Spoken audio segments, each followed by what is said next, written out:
nagsalita na ang Kamindanawan. Kasamahan po nating mga kapatid po natin mga Muslim at mga Kristiyano, halo-halo po mga kababayan, naglabas na po na kanilang hinanaing reklamo sa gobyernong Marcos. Ngayon sa mga nanonood, sa mga paborito nilang vlogger, huwag po sana nating hayaan na hanggang sa social media lamang po tayo matapang. Mga kababayan, karapatan po nating ilabas ang ating hinanaing sa gobyerno ni Marcos. Tama! Huwag po tayong duwag. Ang sa atin lang, kung ano ang nakikita nating mali, yun po ang pinupuna natin. Sana, sa mga nakapanood ngayon, sa kanya-kanya mga paboritong vlogger, kung meron po kayong panahon, oras, isang oras, mga kababayan, kung saan man merong mga pagtitipon na katulad nito, sumama ho sana tayo. Bakit puro Mindanao lang at Visayas ang merong ganitong mga pagkilos?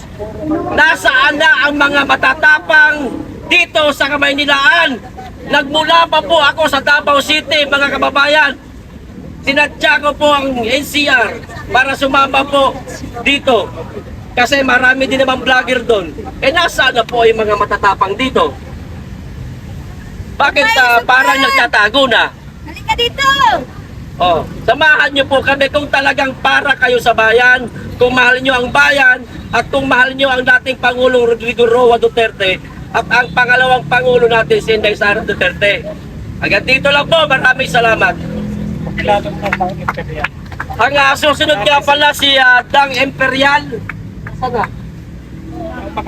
Ng Makati City. Yan si Dang Imperial. Ito po si Ma'am Dang.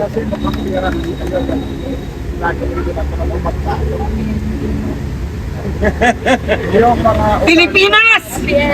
Gumising po tayo! Yes, gising na! Huwag po tayong mag-antay ng kung ano-ano pa dahil ito na yung pinakamatinding nangyayari sa atin.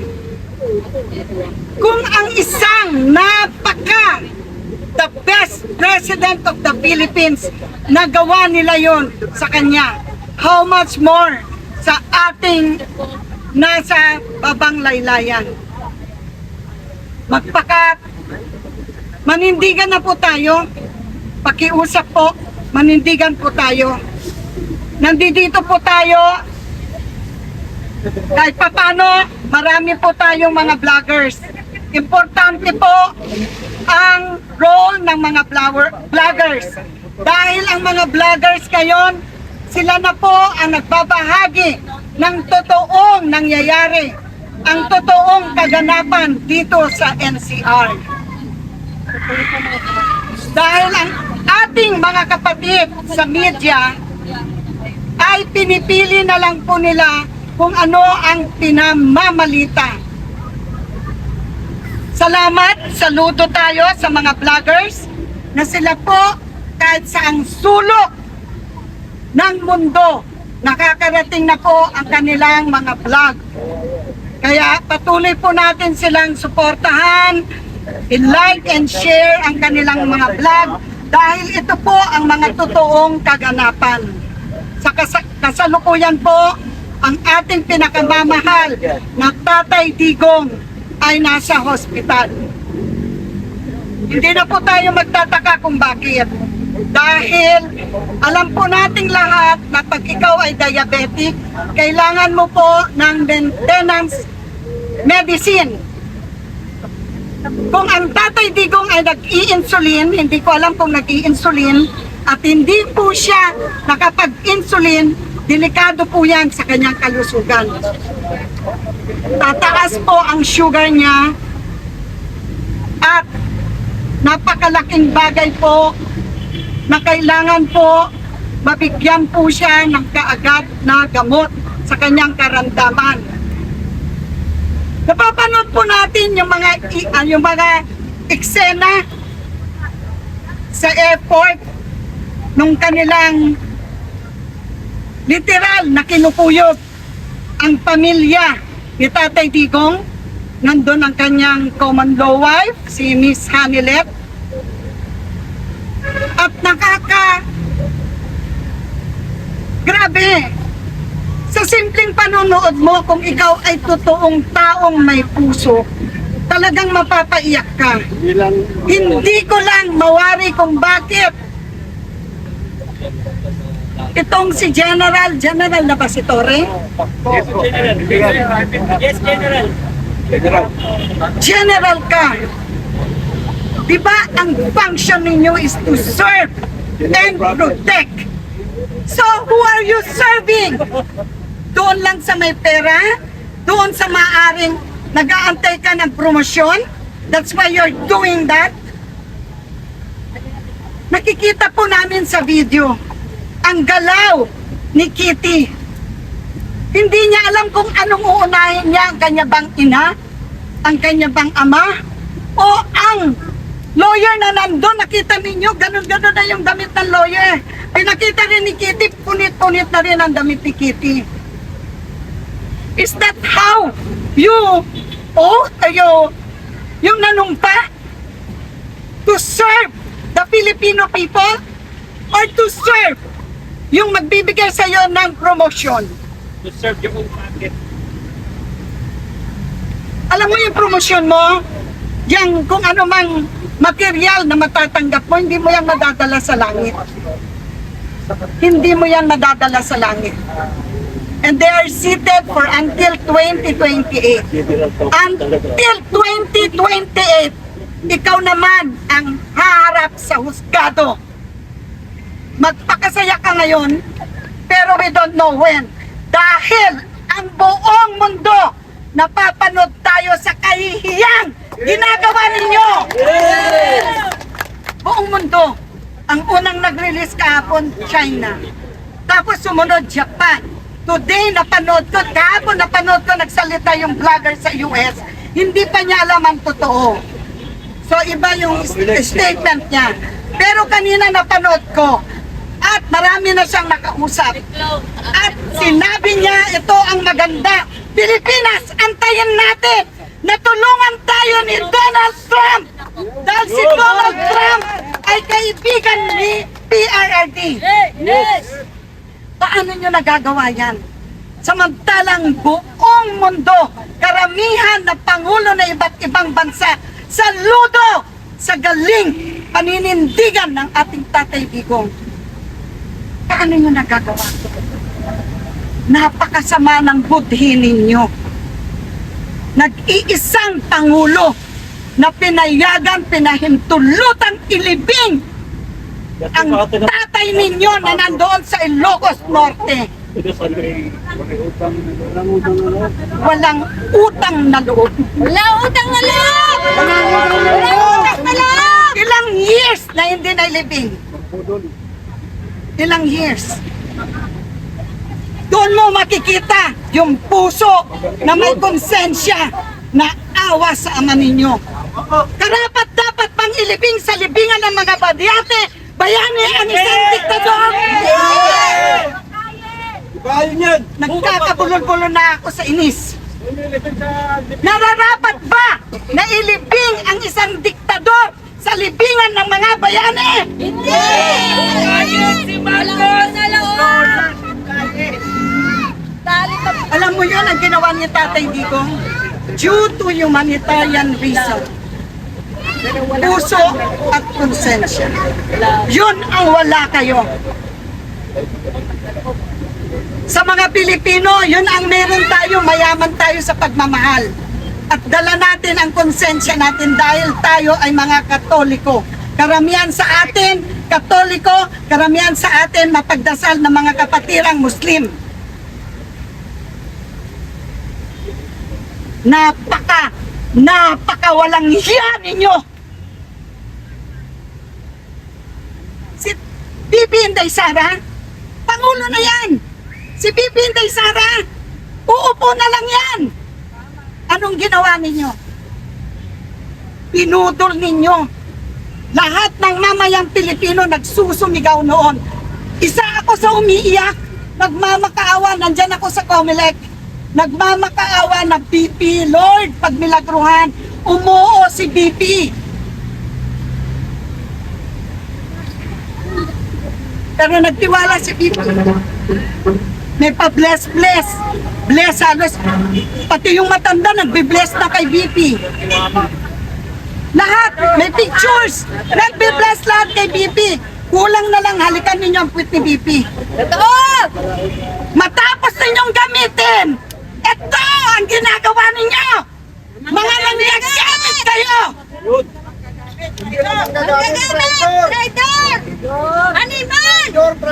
God is watching us. God is watching us. Magpiesta kayo ngayon. Marami ng traitor ngayon. Piesta kayo ngayon. Hindi isang araw. Naniniwala ako sa milagro ng Diyos. Naniniwala ako sa karma. May karma yan.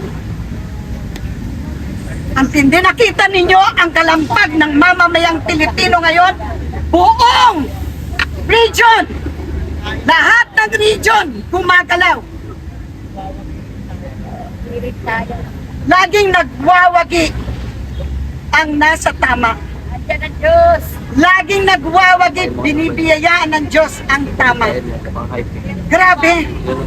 Ano ang dahilan at dinala nyo sa ibang bansa? From the time, umpisa pa lang, ang tao, ang mamamayang Pilipino, matindi ang pangangampanya. Landslide! Nanalo ang Tatay Digong. No to addiction. Pagkaupo niya, natakot ang mga drug pushers, drug addict. Ngayon, anong nangyayari? Pati 84 years old na may sakit, nire-rape ng isang addict. Paano natin poproteksyonan ng bawat isa? Ultimong yung pinakataas sa pulis.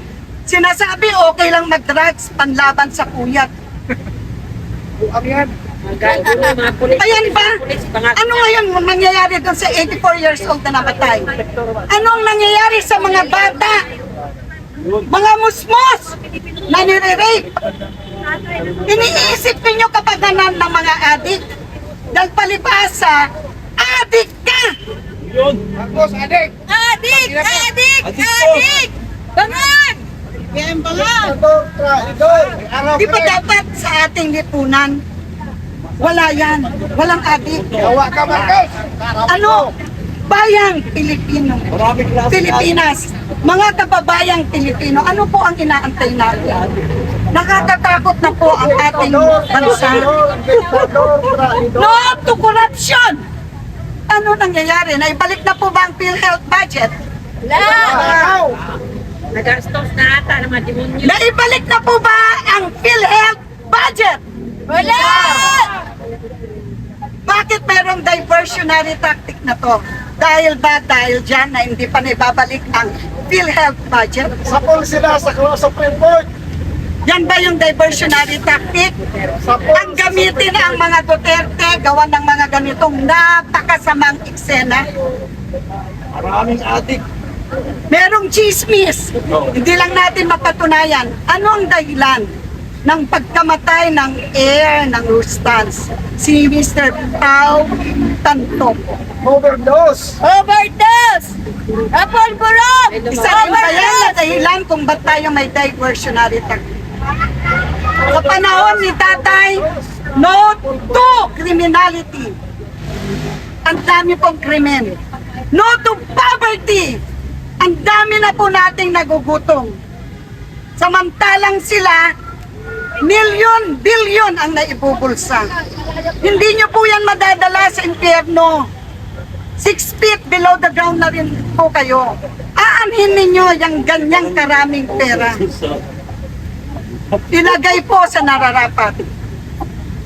Ang akala ng mamamayang Pilipino, sila na nabudol, mamimigay ng ginto. Anong nangyari?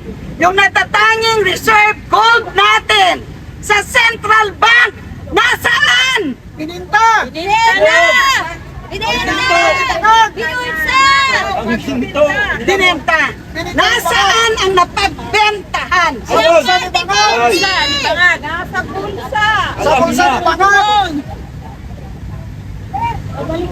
Grabe, ang tindi ng pinaggagawang kasamaan. At nakikita po natin lahat ito.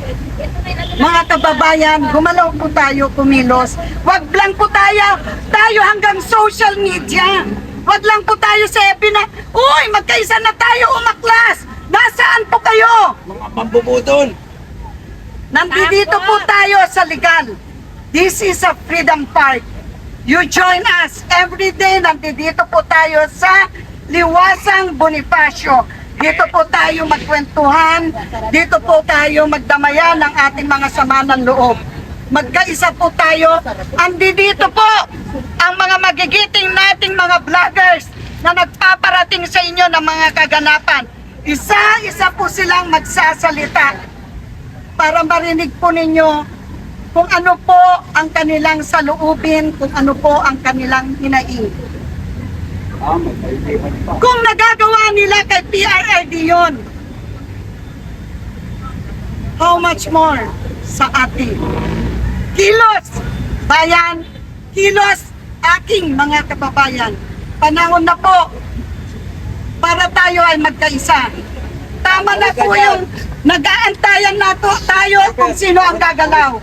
Tayo po mismo ang gumalaw. Sa lahat, andito po kami, Liwasang Bonifacio. Maraming salamat po.